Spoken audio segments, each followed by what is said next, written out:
nasasakdal ay nandito sa salang rebelyon, sendisyon, at pagbabalak ng masama sa bansang Espanya. Ano ang pangalan ng nasasakdal? Jose Protasio Rizal Mercado y Alonso Realonda. Edad, 35. trabaho. Doktor at manunulat. Maaari nang ibigay ng prosekusyon ang kani-kanilang mga panig. Tinatawagan ko si Atty. Alcocer para ibigay ang kanyang panig. Gracias. Walang maaaring lumaban sa mga Espanyol, lalong-lalo na ang mga batas na pinapatupad dito sa Pilipinas. Ang kung sino man ang tumutol dito ay siyang paparusahan ng kamatayan at ng habang buhay na pagkakakulong. At ito, si Dr. Jose Rizal ay naririto ngayon dahil sa pagkakasalang rebelyon laban sa mga Espanyol.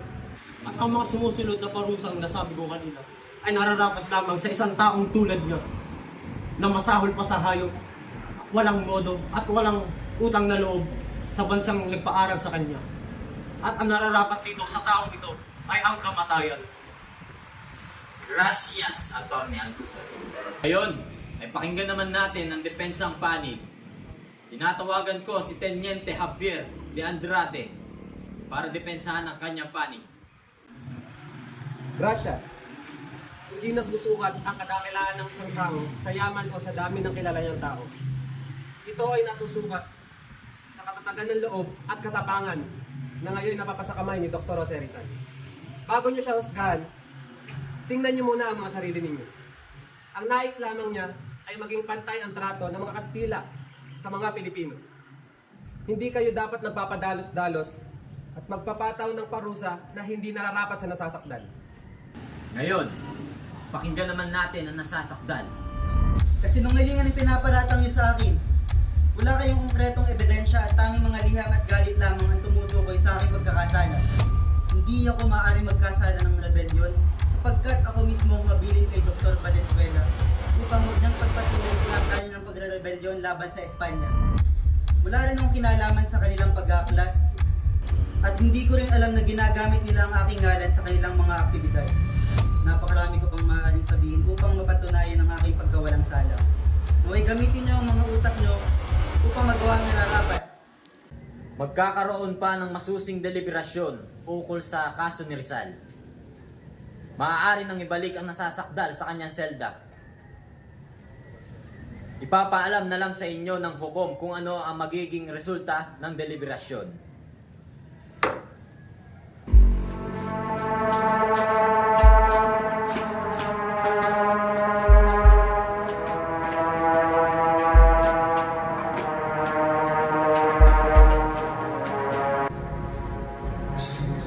Hindi na dapat natin pag-usapan pa. Dapat katulad si Dr. Jose Rizal sa salang nagawa niya. Tama, sumasang-ayon ako. Maging ako ay sumasang-ayon din. Kung gayon pala'y pare-parehas tayo ng iniisip. Sisentensyahan ko si Dr. Jose Rizal ng kamatayan. Ipapaalam ko kay Gobernador General Pulavera para mapirmahan niya. Magandang hapon po, General. Ito ang naging hatol sa aso ni Dr. Jose Rizal.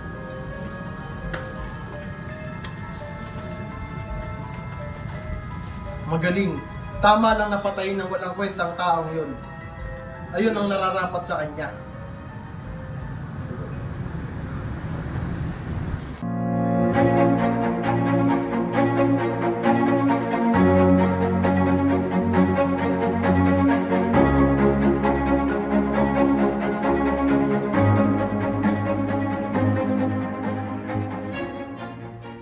Sita ka!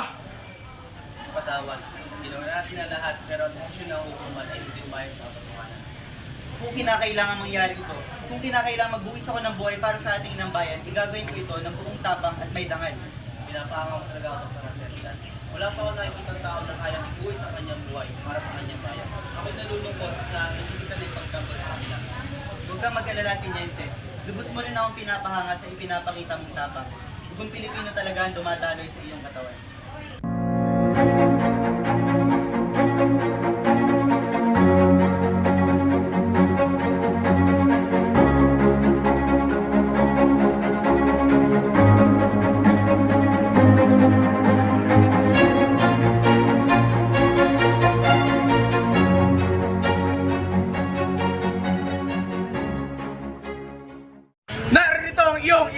kapatid! Anak ko, Ina, bakit kayo narito? anong gagawin nila sa'yo? Ina, huwag kang mag-alala para sa akin. Ito ay para sa ating inang bayan. Naway patawarin niyo ako sa aking mga kasalanan. Tama na yan! Bawal magtagal dito! Trinidad! Saan mo ito pagkatapos ng aking kamatayan? There's something inside it. Makakaasa ka kapatid ko. Tama na yan! Alis na!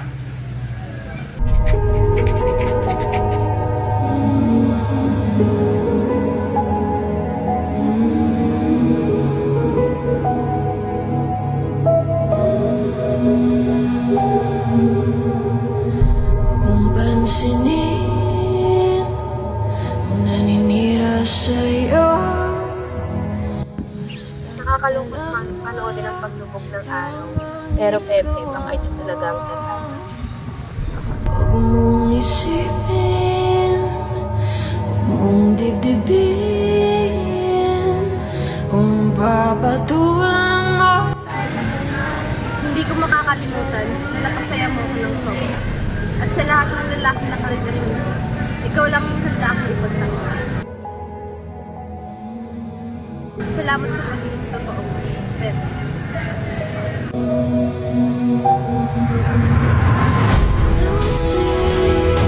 No see but I see. Sino ba sila? No see but I see. Sino ba sila?